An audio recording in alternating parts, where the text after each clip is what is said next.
ಸಿದ್ದರಾಮಯ್ಯ ಅವರ ಸರ್ಕಾರ ಅಧಿಕಾರಕ್ಕೆ ಬಂದಾಗಿನಿಂದ ಸರ್ಕಾರದ ಖಜಾನೆ ನಿರಂತರವಾಗಿ ಲೂಟಿಯಾಗುತ್ತಿದೆ.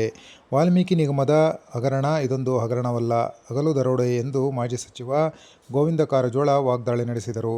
ಅವರು ಚಿತ್ರದುರ್ಗದಲ್ಲಿ ಮಾಧ್ಯಮಗಳೊಂದಿಗೆ ಮಾತನಾಡುತ್ತಿದ್ದರು. ನಿಗಮದ 180 ಕೋಟಿ ಹಣವನ್ನು ಬೇರೆ ಬೇರೆ ಖಾತೆ ತೆಗೆದು ಹಣ ವರ್ಗಾವಣೆ ಮಾಡಿದ್ದಾರೆ. ಇದುವರೆಗೆ ಸಿದ್ದರಾಮಯ್ಯ ಇದರ ಬಗ್ಗೆ ಒಂದು ಮಾತನ್ನು ಕೂಡ ಆಡಿಲ್ಲ.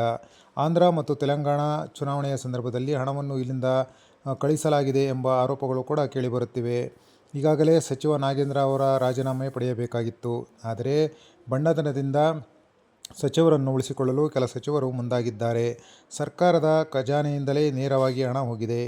ಇದರಿಂದ ನೈತಿಕ ಹೊಣೆ ಹೊತ್ತು ಸಿದ್ದರಾಮಯ್ಯ ರಾಜೀನಾಮೆ ನೀಡಬೇಕು, ಸಿಬಿಐ ತನಿಖೆಗೆ ಆದೇಶಿಸಬೇಕು, ಸಚಿವ ನಾಗೇಂದ್ರ ಅವರನ್ನು ಸಚಿವ ಸಂಪುಟದಿಂದ ಕೈಬಿಡಬೇಕು ಎಂದು ಅವರು ಒತ್ತಾಯಿಸಿದರು.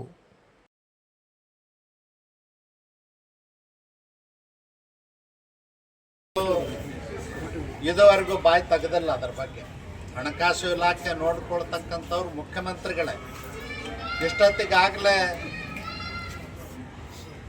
ಸಚಿವ ನಾಗೇಂದ್ರ ಅವರ ರಾಜೀನಾಮೆ ಪಡಿಬೇಕಾಗಿತ್ತು. ಜನರ ಮುಂದೆ ನಿಷ್ಪಕ್ಷಪಾತವಾದಂಥ ತನಿಖೆಗೆ ಆದೇಶ ಮಾಡಬೇಕಾಗಿತ್ತು. ಅದನ್ನು ಯಾವುದೋ ಮಾಡದೇ ಬಾಂಡತನದಿಂದ ಅವ್ರನ್ನ ಉಳಿಸ್ಕೊಳ್ಳುವಂಥ ಪ್ರಯತ್ನ ಇವತ್ತಿನ ಸಚಿವ ಸಂಪುಟದ ಸದಸ್ಯರು ಕೆಲವರು ಮಾಡ್ತಾ ಇದ್ದಾರೆ.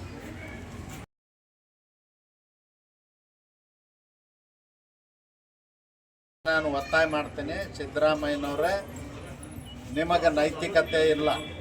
ನೈತಿಕತೆ ಹಕ್ಕನ್ನು ನೀವು ಕಳ್ಕೊಂಡಿದ್ದೀರಿ.